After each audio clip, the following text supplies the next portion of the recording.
Hello guys, magandang gabi sa ating lahat.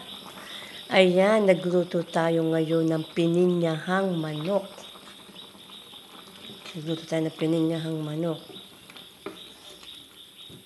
Kulang nga sa Ricardo kulang tayo sa Lara. Kaya lang, niluto ko pa rin kahit ganito lang. Sarap naman.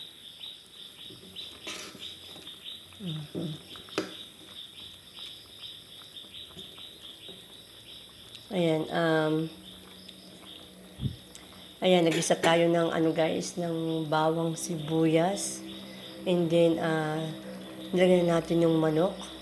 Lagyan natin ng paminta at asin. And then, yung medyo okay na yung manok, medyo malambot na. Nilagyan natin ng paminta. At saka itong carrots at saka patatas. At saka yung pineapple chunk. Hinuli ko lang nung malambot na yung patatas at saka yung carrots at saka yung manok. Nilagyan ko na ng gatas. Kaya ito yun. Ayan, okay na siya. Konting na lang. Konting kulo-kulo na lang para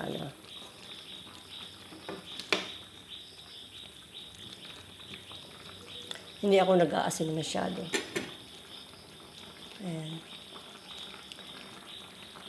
Ito ang aming ulam ngayong hapunan. Ayan.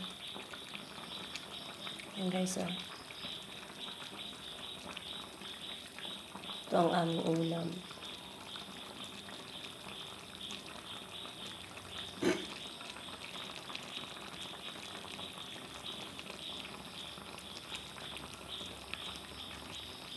Sarap kaya ito guys.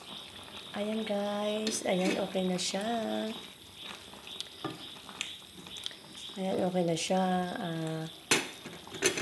Thank you for watching guys, and God bless you all. Bye-bye.